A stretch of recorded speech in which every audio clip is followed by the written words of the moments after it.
Halo Sobat Kedai Kopi, lain di Indonesia, lain di negara asalnya, di mana vendor asal Cina Oppo merilis lini smartphone khusus yang punya kombinasi spesifikasi sesuai target pasar regional tersebut. Hadir sebagai seri ketiga dari Oppo K9 series, Oppo K9s tampil dengan desain yang berbeda dari seri lainnya. Namun bila sobat merasa familiar dengan spesifikasi dan tampilan modul kameranya, wajar karena smartphone rilisan merek lain yang masih berada dalam satu induk perusahaan BBK Corp juga menghadirkan seri terbarunya yaitu Realme Q3s. Secara garis besar, Oppo K9s tampil stylish dengan kemampuan gaming unggulan. Ya, sepanjang tahun 2021 bisa dibilang menjadi waktu di mana kemunculan smartphone gaming tipis mulai populer.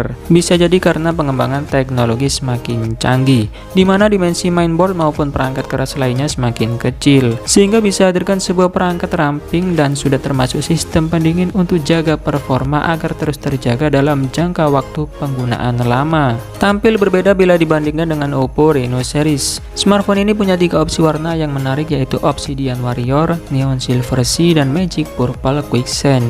Dua opsi pertama punya aksen bergaris di sekitar modul kamera, sementara warna terakhir bisa tampilkan gradasi warna pelangi. Ketebalannya sendiri hanya 8,52 mm dengan bobot kurang dari 200 gram. Untuk meningkatkan kenyamanan bermain game, smartphone ini hadir dengan dimensi layar lebih besar dari dua seri sebelumnya mencapai 6,59 inci. Bezelnya tergolong tipis, punya refresh rate 120Hz dan touch sampling rate 240Hz. Namun tidak menggunakan panel AMOLED melainkan IPS LCD, sehingga sensor sidik jarinya ada di bodi samping. Reproduksi warnanya sendiri harusnya baik berkat cakupan warna 100% DCI-P3 plus proteksi Panda Glass agar lebih tahan baret. Di bagian depan disematkan kamera 16 megapiksel untuk swafoto. Sementara modul kamera belakangnya punya 3 sensor. Sensor utamanya beresolusi 64 megapiksel, ditemani sensor ultra wide angle 8 megapiksel dan makro 2 megapiksel. Untuk perekaman video sudah bisa rekam sampai resolusi 4K 30 fps tanpa OIS, namun ada stabilisasi berbasis software atau ACE. Kemudian konektivitasnya sendiri sudah mendukung 5G dan meski tipis masih memiliki lubang jack audio 3,5 mm.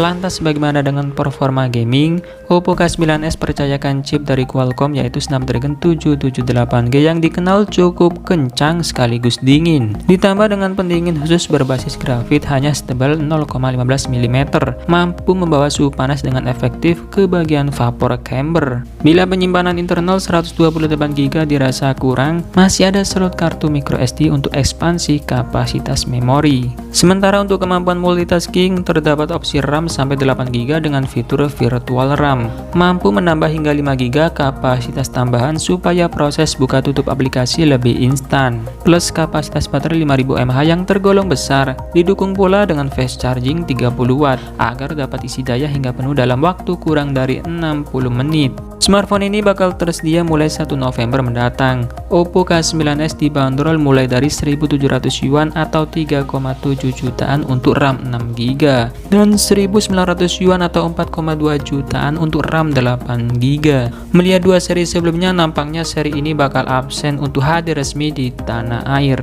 Nah, itulah tadi sob harga dan spesifikasi Oppo K9s. Oke, terima kasih sudah menonton, semoga bermanfaat dan saya admin Kedai Kopi pamit undur diri, sampai ketemu lagi di video selanjutnya. See you.